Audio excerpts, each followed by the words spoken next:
Hello and welcome everybody to this Reimagine Insider session where we are showcasing intelligent automation, where we're going to show you a lot of different ways that you can apply RPA, AI, and create a digital workforce to improve your ROI.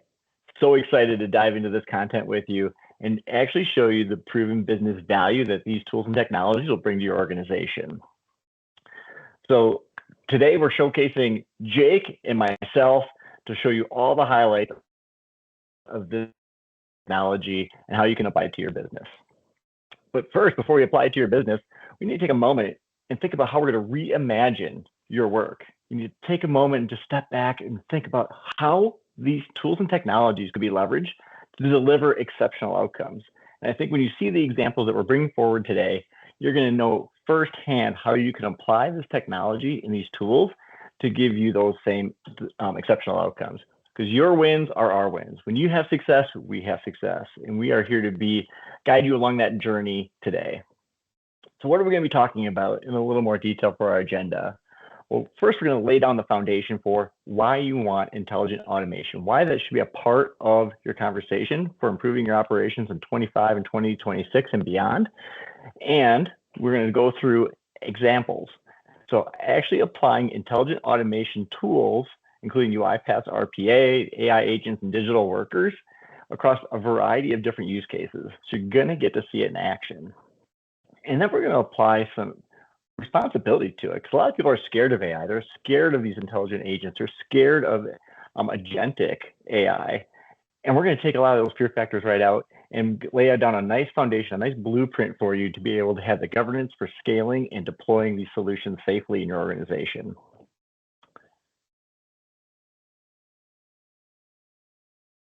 Let's look at some stats. So Price Waterhouse, 8% of you say, hey, I need AI. It needs to be a part of my solution set because it can drive a lot of value to my workers. And maybe I've got an aging workforce that's going out. Maybe I've got I'm just having a hard time even finding and hiring crews to be able to do my work. So how can I leverage this technology to be able to drive more efficiencies throughout my processes? I also, 50% of you don't even know where to begin. And that's that paralysis. And we've all been there. Brand new, how can I apply it? How can I apply it safely? We're going to give you a lot of tools in the tech to be able to do that securely. And of course, you may have heard, a lot of these transformation initiatives have failed, up to 70%, all because they didn't do the right time for planning, creating that blueprint, and they maybe didn't define their use cases well enough to have what could be a successful outcome. AI doesn't solve everything. Agents can't do everything for you. So how do we put those guardrails in place to be able to create successful outcomes for our processes while reducing the manual work and reducing the number of errors, bottlenecks in our processes, improve the accuracy, all at the same time? Sounds kind of impossible? Well, it's not, and Jake's going to show you that in just a little bit. So what are some of the key pain points that we're going to be encountering or talking about? Manual work. All of us get bogged down in some of those manual work.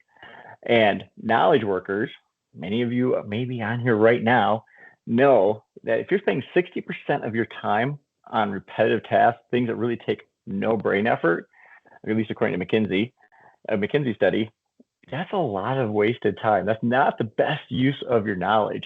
We want to take a lot of those repetitive tasks and get rid of them, because you're better served really working on those complex things. And we're going to talk about that concept of human in the loop and why your information and how you approach problems are so imperative, even with the assistance of AI and all this great technology.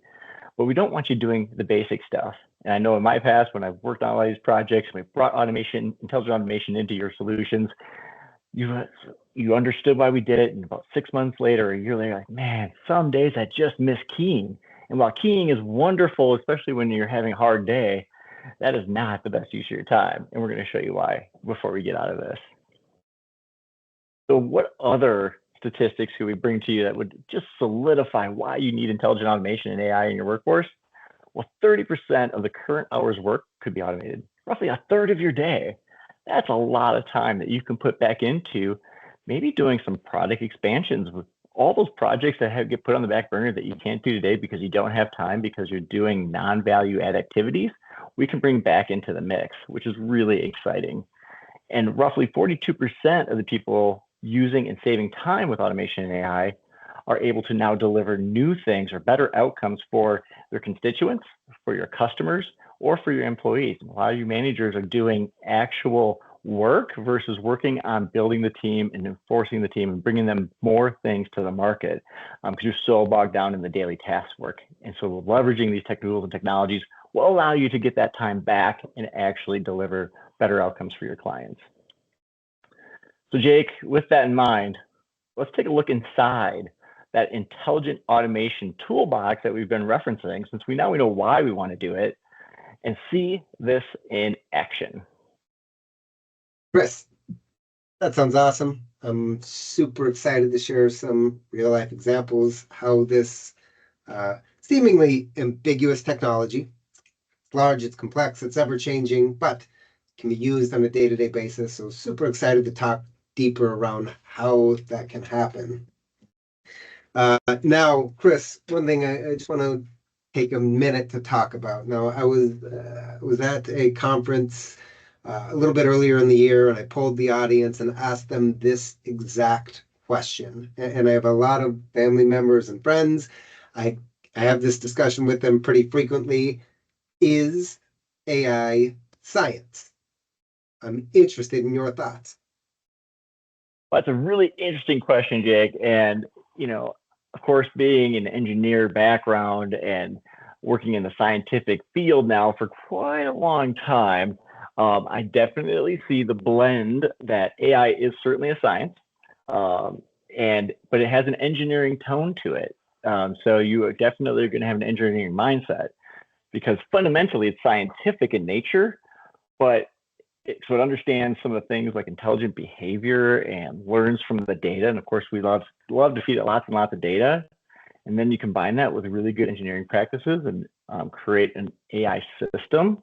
And now you apply it, you've got something really, really powerful. So I'm on team AI is science.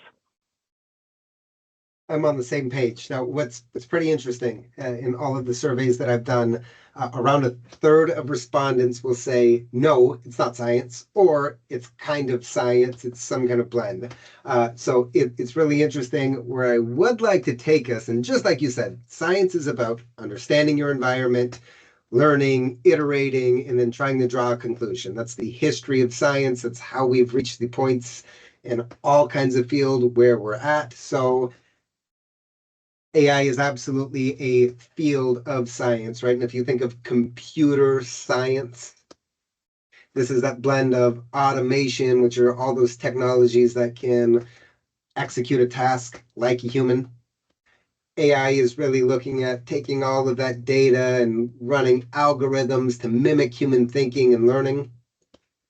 And then we have data science as a part of computer science, which is extracting insights from that data to help guide decisions. And while each one of these are separate fields in computer science, you can really see they're hyper blended together. To drive good automation, you need AI. To use AI, you need data science.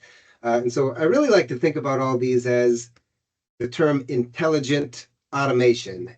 It's used in a lot of different ways. There's not one coin term saying intelligent automation is 100% this. But really, if you look at the blend of these different computer sciences, I like to think about it as this is intelligent automation. Well, Jake, growing up in the 80s, I would almost call it weird science for those of you that know the old movie reference. And everything they brought together, kind of these three things created something amazing. And just like you're going to show today, we're going to create something amazing with this technology. Now, before I go into specific examples, I want to talk a little bit about a digital worker, right? What is a digital worker? Why do we want them? Now, the benefits of a digital worker, they're always on. If we want them to work 24/7, we can have them work 24/7. We can trigger them to start in the middle of the night if we want. They're there, they're available, they don't get burnt out. They are consistent. Right? We can define the rules and they're not going to get tired and create errors. This obviously is going to start to free up staff for higher value work. And you mentioned earlier the 60% of time spent on manual repetitive tasks. If you look at the finance industry or just people working in financial roles, it's been about 20 years of the same stat where people in finance spend almost half of their time gathering data so that then they could do their insights and analytics and start to draw conclusions. Half of their time is going towards that data gathering. So when we start looking at why a digital worker, it can free up staff for high value work. After that, you can boost speed, you can boost consistency. So really why you bring in a digital workforce is they're here, they're consistent, they can free up humans to do high value work. Now, yeah, Eva doesn't go on vacation very often, so that really does help. Does not go on vacation very often. Now, I kind of want to introduce you to Eva, a digital teammate who works nonstop. Now, when we look at Eva or a digital worker, behind the scenes, they're powered by intelligent automation. We talked about this just previously. Automation executes tasks, AI interprets, reasons, and adapts. And then data science, it supplies the inputs and the insight. There's all kinds of capabilities and features behind the scenes for each one of these. I don't want to dive too deep into any one of them, but when we start looking at a digital worker, it's powered by all kinds of capabilities behind the scenes. And when you blend these together, you can get agentic automation, which is really that the kind of automation where you have you have a bot, if you will, or you have an Eva that's able to interpret and make decisions real time without getting stopped by the, hey, I hit a blocker, this isn't in my exact path. Agentic automation is heading down the path of you hit a blocker, you use reason to get past that blocker, and then you keep moving forward. That's exciting. I love that. So one I want to highlight today, there are many platforms that are out there that can do all kinds of really cool agentic and automation and AI things. Over on the right-hand side, right, we have Hyland, outstanding at all kinds of things, right? Abby for extracting information, Snowflake, data, Microsoft. There are a lot of platforms out there. One that I want to highlight today, right? When we talk about workflow automation, the right tool is not always clear, right? There are many options. That's really where I spend a lot of my days helping organizations understand what's the right tech stack to solve my workflow problem. But one I want to highlight today is UiPath. UiPath, the platform, it's really a leading end-to-end platform. And when I say end-to-end, the platform is designed to help us discover, to automate, and to operate. So you're finding opportunities, you're automating them using all kinds of different capabilities, and then you're operating or sustaining them and enhancing them over time. UiPath is very well recognized by Gartner and Forrester and IDC Everest as being one of the best enterprise-grade platforms for automation and AI. And again, one of my favorite things about UiPath is once you install it and you start using it, you have these really cute bots that are running around in your system, and you don't really notice them, but they're so cool. But UiPath has a blend, right? It's really a full suite of automation and AI capabilities that you can tap into given the workflow. That's really what I want to share a little bit today is UiPath, what it can do, what are some examples. Yeah, no, there's no question the power of UiPath and all of the technology suite that you have on the right that Naviant brings to our clients and prospects alike to solve real world business problems. That combination of the tech stack to drive better outcomes or those exceptional outcomes we referenced earlier is exactly our goal. And you're going to see this in action coming up. Love it. So let's talk through a few real life examples. One I'm going to start with is unemployment claims, right? That human resources relevant in every single industry. We're Obviously, you're starting with claims come in. You have a form, maybe some supplemental documentation along with that form. It's going to come in. Then you need to go through and you need to analyze that form and start going to different databases and check the eligibility. And then you're going to make a decision. So this being an example of where you can apply different kinds of technology in UiPath, from unattended RPA and document understanding. So document understanding, look at the form, interpret it, extract information from it, the bot behind the scenes, pulling, shifting information around. Once you start going into the checking the eligibility, UiPath is able to connect into different databases and start cross-referencing information that you've pulled out of the form or those different databases that you want to cross-reference against. And then you get into the decision and notice. After you've done all the analytics, this is now where you send the notices. After you've made that decision, you're sending a notice, and you can get back into unattended RPA, taking the decision that was made and sending it along. So real life example here. So this process inside an organization that I've worked with, 70% of the effort that went into the unemployment claim process was able to be lifted. So the 30% were just the exceptions, and really where you want the humans spending their time to say, this doesn't quite make sense. I need to dive deeper. I need to call somebody. I need to use my brain where my brain should go. 70% of the repetitive work eliminated, saving 1,000 hours annually in this process. That's an incredible time savings. Nearly 5 full-time employees worth of time saved by this automation. Sure.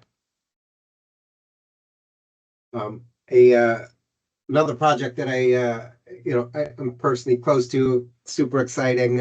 When you look at automation and AI, this is a customer service and quality operations department. You think many customer service departments, there were a lot of people working in this department, and a big part of what they did was deal with complaints that would come in. Now, this organization put together a robust way to start to obtain feedback.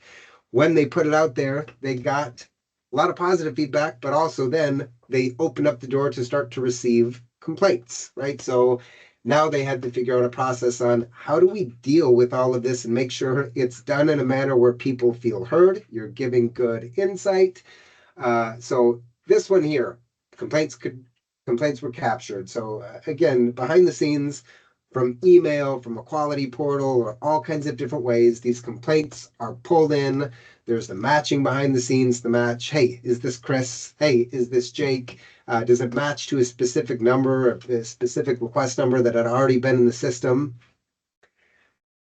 Then you get to take a look at the message using what's called communications mining, which starts to look at all the information in there. So it'll read through the response, it'll pull out key info, it interprets the sentiment, and it puts together a drafted response to say, hey, Chris was super angry about this one, right? And you can even, in this process, when Chris is super angry, don't send a generic email to Chris. Put this in a special queue to say, somebody should reach out to Chris, right? Let's not just send him an automated response, but let's treat this one a little bit differently.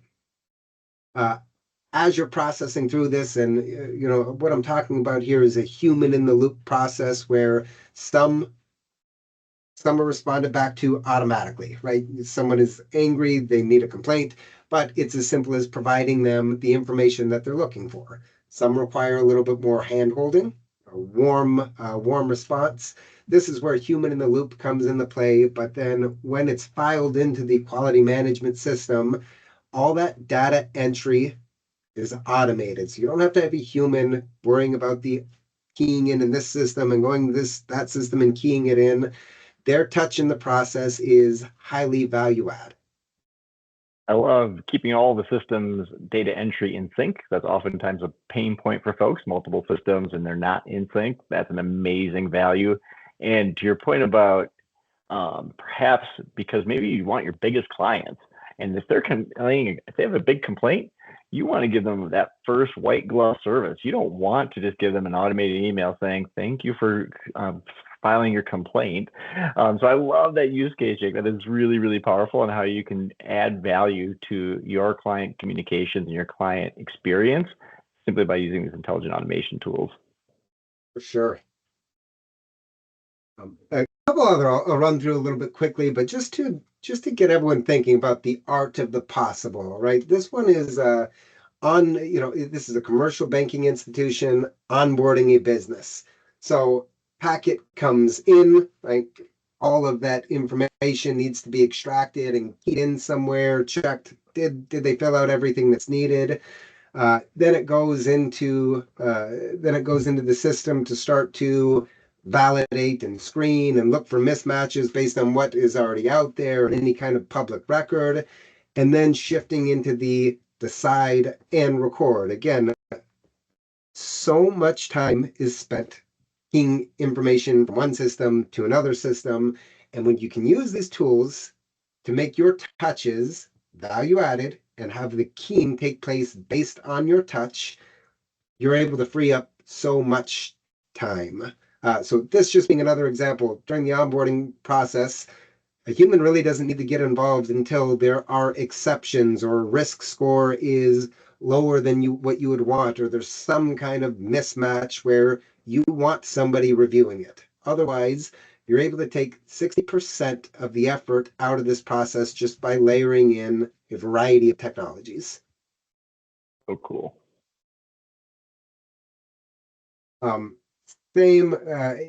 one thing that I'll point out, all these examples that I'm giving, they all start with something coming in to a system, right? So this one, if we're looking at high value or high volume talent recruiting in the retail industry, right? Every year during that holiday season, lots of people needed, many applications coming in. So this one highly relevant to that. But really what I want to call your attention to is if you have a process where something is coming in and it triggers a process happening, this becomes a prime opportunity for intelligent automation, right? Any kind of workflow that kicks off with some kind of input, you immediately should be thinking, hey, how can I automate this, right? What does the process look like? The technologies and the capabilities of these platforms, they can automate it. What really you need to spend your time thinking about is, hey, do I have a process that is kicked off by something? If it is, right, that's where you need to give us a call and start talking through what's the art of the possible here. So one other thing that I want to show here pretty live, Chris, is just a demonstration of the technology working. And so I'm going to show you here. This is a process. It's a customer service organization. Now, in customer service, you're very often dealing with 3 or 4 or 5 different applications that you're logging into, and you're looking up information here and going and all around there. This example here is a console that's built that integrates all of these systems. And as you, as the customer servant agent, are interacting with it, behind the scenes, it's going to be going and it's going to be updating all of those different systems. So if we look here, Andrew Jones, this could be, you could think about this could be you behind the scenes, you could be on a call with Andrew, but as you're looking, you have all of the relevant information. You need to make an update, you update it here on the app. This is going to go back into any application where that date of birth needed to be updated. And you can see this picture in picture here. That would be the technology running behind the scenes, right? All that code is now going back and it's updating these different applications. But you as the user are dealing with one interface, right? Now you need to, there's some other kind of here, an overdraft charge complaint. What do I need to do? I need to get his transactions. Again, you don't have to toggle out into a different application. It's pulling it all here for you. So you say, all right, here are Andrew's, most recent overdrafts that are, that need to be looked at. Now you can key in your notes, right? Everything looks good. Go ahead and send a refund. You're going to refresh. Again, the behind the scenes is going to take this information in this one Customer 360 portal. It's going to go behind the scenes and update everything that you need to update. You need to update. So here we're talking with Andrew. We just verified new income level. We're going to adjust his overdraft limit to $1,000. It's all here. And again, you see, you as the user, you'd never really have this picture-in-picture recording behind the scenes, but just to show you what is actually happening, you as the user have your one very nicely organized view, and then behind the scenes, that's where all the code is going, and it's updating the 4 or 5 different applications that you don't have to touch.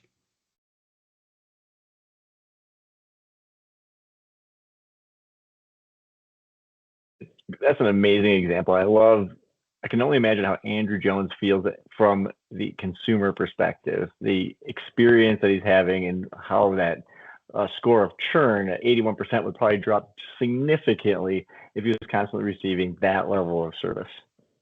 Sure. I mean, absolutely. I don't know if you've ever worked in a contact center, Chris. Early in my career, I did. And the amount of time that you were telling somebody, can you hold where I look and where I have to go into this different application or this different email, or you're constantly toggling back and forth and you're holding, and then you're being measured on the, hey, how much time were you active, or how much time were you holding? How much time did you spend documenting? These are all really very real, very important measures. But this being an example of, if you use the technology right, you make it easy for the customer service agent to interact with Andrew.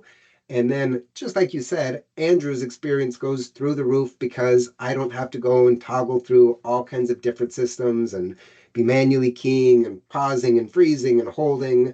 The technology, absolutely, this is a real life example of the technology, if applied appropriately, enhancing a customer experience.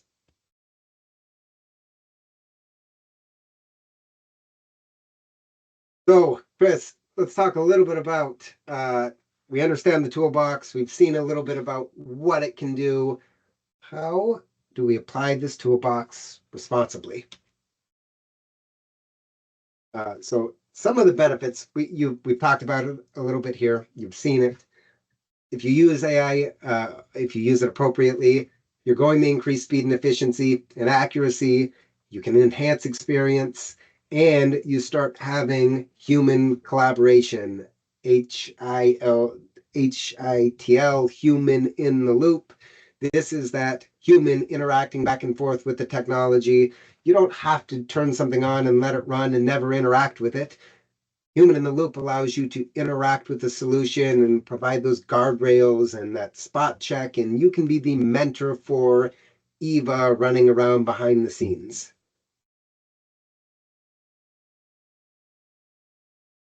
So, talking a little bit here about governance, right? And really, when you're talking governance, it's the intake, right? How do I identify opportunities? What guardrails? What policies?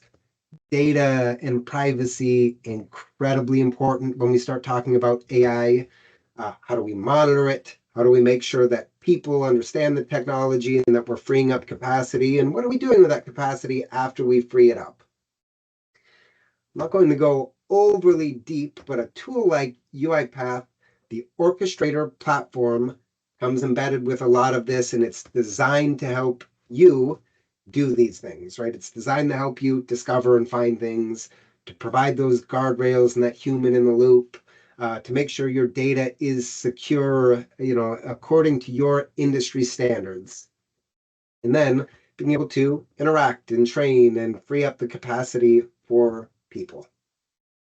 Yeah, no, these are really important, Jake. And I know in talking with a lot of organizations, if you treat your digital worker like a regular employee, as far as that monitoring and accountability and ensuring that it's always accurate, you will have success. You will avoid to being part of that 70% that has a failed intelligent automation initiative just by performing that function. Yeah, absolutely. And Automation and AI, it's not just a flip a switch and you've landed and you've arrived.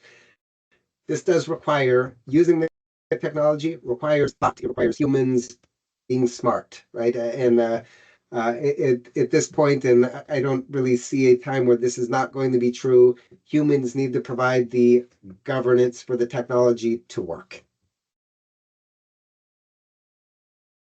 Now, as you start getting more towards the deployment, having an understanding of the governance, but then deploying, making sure you select and baseline. So before you deploy anything, understand what impact am I going to get out of this? What am I trying to measure in the process? Have your controls, build with templates and reusable components. Make sure that you're testing, right?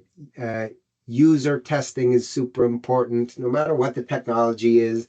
Interacting with the business users and saying, is this your process? Is this what you're expecting? Pilot, measure, pair yourself to scale, and then reuse in every area that you can. And again, if I'm just preferring the UiPath, the platform is designed to help guide you through this process. Now, people and humans executing a process, again, it's not going away, but having a tool that helps guide you through how to do these things, it sets you a leg up for long-term success using these technologies.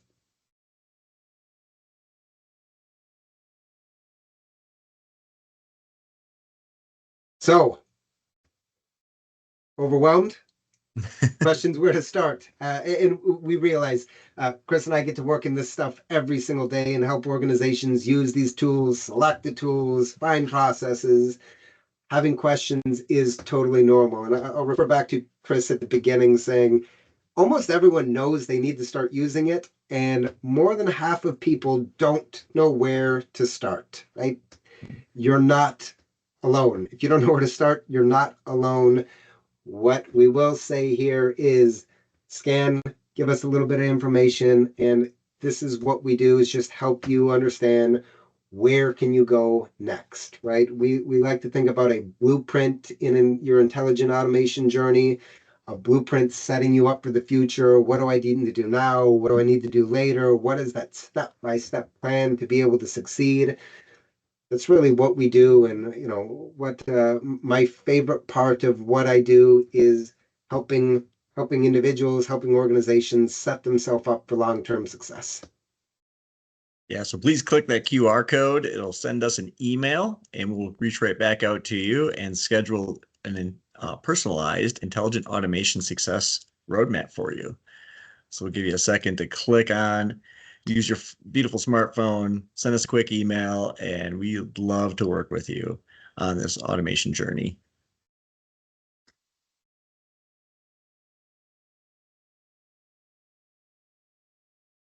Awesome. Now, today's been pretty UiPath focused, showed you some of the capabilities and some real life use cases. Coming up here at the end of December is UiPath's Fusion conference. You can go here, network with different organizations, connect with us who use this platform every day. This is an awesome opportunity to get to go and learn more about the platform, what's going on specifically in your industry, how these different technologies can help you.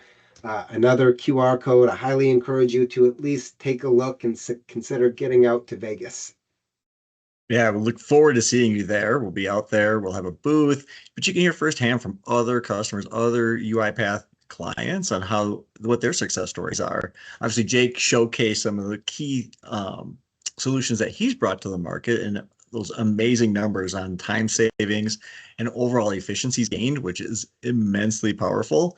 But we'd love to talk about your specific use cases in Vegas. Plus, you could have a little bit of fun. So come on out. We'd love to see you there.